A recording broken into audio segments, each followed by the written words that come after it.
안녕하십니까. 뉴욕중앙일보 박기수 경제부장입니다. 2016년도 얼마 남지 않았습니다. 평온하게 한 해를 마무리할 시점인데요. 이 미국 국내 안팎은 뭐 이렇게 생각보다 이렇게 평안하지는 않은 것 같습니다. 뭐 한국도 뭐 말할 것도 없겠지만, 사실 경제적으로 볼 때, 이 경제 환경으로 볼 때, 지난 10월 전까지는 그다지 큰 변수 없이, 물론 뭐 브렉시트 같은 게 있긴 했지만, 대체적으로 낮은 유가와 또는 낮은 금리 등등의 어떤 상황이 지속이 됐는데, 불과 이제 한두 달 사이에 그 미국 대선하고 오페크 3유국 회의를 거치면서 뭐 미국뿐만 아니라 전 세계적인 어떤 경제 기조가 상당히 반했습니다. 뒤바뀐 거죠. 근데 이제 그래서 내년부터는 사실 2017년은 사실은 2016 최근 몇 년 동안, 그러니까 올해까지와는 좀 다른 경제 환경에 놓이게 되는데요. 그러니까 이걸 그러니까 과거에 있었던 것과 마찬가지로 새로운 하나의 이 3고 시대가 왔다. 그동안 이 저금리, 뭐 저유가, 또 한국 입장에서 볼 때는 저환율로 이렇게 대변할 수 있었던 그런 3저 시대가 이제 저물고 3고 시대가 오지 않는가 하는 전망이 이어지고 있습니다. 우선 그 중에 보면은 가장 대표적인 게 사실 유가인데요. 유가의 경우에 기억을 하시겠습니다만, 불과 2년여 전만 해도 배럴당 $100가 가기도 했습니다. 근데 이게 이제 작년부터 굉장히 약간 폭락세를 나타내더니 올해 초에는 배럴당 $20대까지 갔었죠. 왜냐면 이렇게 공급은 많은데 수요가 이제 그만큼 따라주지 않다 보니까 유가가 폭락을 했는데, 지금 이제 최근에 오페크 산유국들도 감산에 극적으로 합의를 했고, 또 비오페크 산유국인 러시아 등도 이제 앞으로 그 생산량을 줄여서 가격을 올리겠다라고 지금 합의를 했습니다. 그래서 그 이후로 지금 한동안 $40에서 $50 사이 왔다 갔다 하던 유가가 지금 오늘 22일 기준으로 $53까지 지금 올라갔고요. 내년에는 내년 말 정도까지는 적어도 배럴당 $60까지 도달할 수도 있지 않겠나라는 전망이 나오고 있습니다. 물론 이제 과거처럼 이 $80가 넘는 고유가가 다시 오기는 사실은 쉽지 않습니다. 쉽지 않은데, 반대로 또 이 $40 밑으로 내려가는 일도 별로 없을 거고, 적어도 내년 동안에 한 $50에서 $60 정도 사이에서 왔다 갔다 하다가 조금씩 올라가는 방향으로 가지 않겠나라는 게 대체적인 전망입니다. 그리고 또 한 가지 이제 우리한테 큰 영향을 주는 게 기준금리인데요. 연방준비제도의 기준금리. 기준금리가 작년 12월에 한 차례 올라서 제로금리 시대가 끝났고, 올해 1년 만에 또 지난 14일이죠. 또 0.25%포인트를 또 올렸습니다. 그래서 이제 본격적으로 그럼 이 금리 싼 이자 시대도 끝나지 않았나.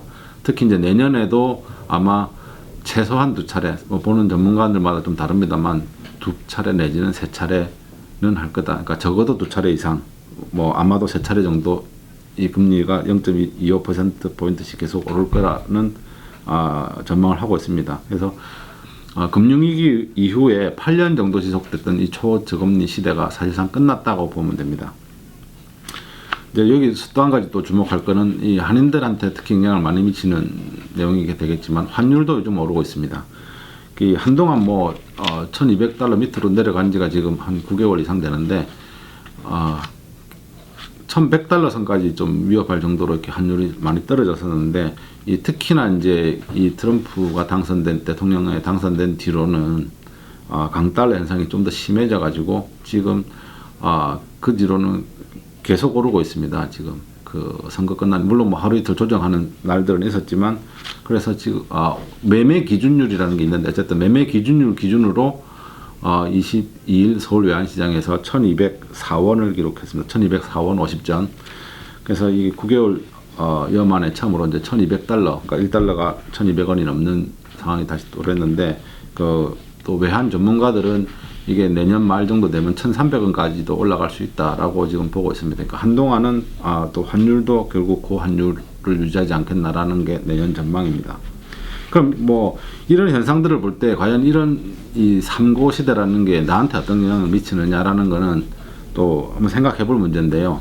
뭐 이게 사실 크게 보면 이 전체 경제의 거시적인 측면을 보느냐 또는 뭐 미시적인 측면을 보느냐에 따라서 평가가 달라질 거고, 더 정확하게는 각 개인에 따라서 사실 영향을 받는 부분이 상당히 다를 수 있습니다.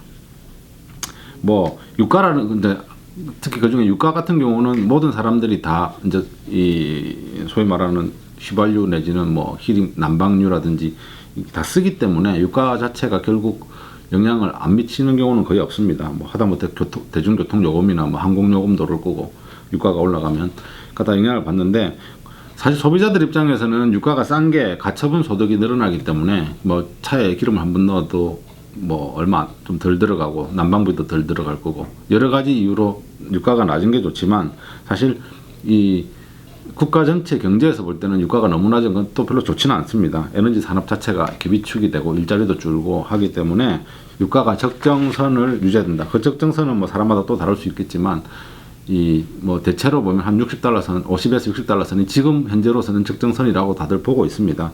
그러니까 뭐 유가가 오르면서 경제가 활성화되고 또 물가도 안정이 돼야 된다는 두 가지 사실 상반되는 두 마리 토끼를 잡는 거는 이제 정책을 하시는 분들 입장이고요. 그 소비자들 입장에서는 뭐 최대한 나한테 영향을 적게 주면서 유가가 오르는 게 좋다고 생각을 하시면 되겠습니다. 또 뭐 또 한 가지는 이제 금리 같은 경우인데, 금리는 또 마찬가지로 모든 소비자들이 다 영향을 받습니다. 뭐 집을 사시면 뭐 모기지 이자율도 결정이 될 거고, 또 재용자를 해도 마찬가지고, 뭐 리버스 모기지를 얻으셔도 마찬가지고, 또는 학자금 대출, 뭐 자동차 구입, 뭐 심지어 크레딧 카드까지 모든 게 이 기준금리가 올라가면은 다 오를 수밖에 없는 상황이기 때문에, 소비자들 입장에서는 결국 금리가 낮은 게 좋습니다. 대부분 사람들이 뭐 그 이자를 안 내고 사는 사람들이 별로 없으니까. 하지만 뭐 본인들 입장에서 내 이자 뭐 은퇴하고 나는 이자 소득 가지고 산다라는 사람들은 좋겠죠. 이자가 오르면. 또 한 가지는 금융업에 종사하시는 분들은 굉장히 좋을 겁니다. 지금 다우가 거의 2만 선에 뭐 거의 다 갔는데, 다우존스 지수가 그 대부분 그 지수 상승을 이끌고 있는 게 금융업 업종입니다. 그러니까 은행 주가들이라는 거죠. 근데 이제 결국 뭐 금리가 오르는 건 기정사실인 것 같고요. 내년에도 계속해서 이 어떤 이자 비용을 어떻게 줄일 거냐 하는 게 이제 소비자들 숙제가 될 겁니다. 또 한 가지는 이제 아까 말씀드렸지만 부동산 경기 자체가 지금까지 계속 지금 한 천 몇 년 동안 굉장히 이 팽창을 해왔는데, 이자율이 오르면 아무래도 이 모기지 이자율이나 뭐 또 재용자에 따른 또 이자율도 올라가기 때문에 부동산 경기가 조금 안 좋아질 수도 있습니다. 뭐 아직까지는 직접적으로 그렇게 큰 타격을 입는 것은 않지만, 이제 내년에 만약에 이자율이 계속해서 이렇게 더 오르다 보면 그 모기지 이자율 때문에 주택 구매를 포기하거나 또는 재용자를 포기하는 분들도 생길 수밖에 없다는 거죠. 지금 벌써 약간씩 그런 징후는 나타나고 있습니다. 또 환율 같은 경우는 뭐 전혀 관계 없으신 분도 계시겠지만, 여기서 예를 들어서 한국에서 뭐 유학생들은 직격탄을 맞을 거고요. 또는 뭐 한국 물건을 수입하시는 분들은 당연히 한국 물건이 싸질 거고, 반대로 한국으로 수출을 하시는 분들은 물건이 비싸지니까 상대적으로 잘 안 팔리겠죠. 그러니까 그런 어떤 비즈니스 분들은 또 타격을 받을 겁니다. 그러니까 뭐 그거 아니라도 뭐 가끔씩이라도 한국에서 돈을 받거나 한국어로 돈을 붙이시는 분들이 영향을 받을 텐데요.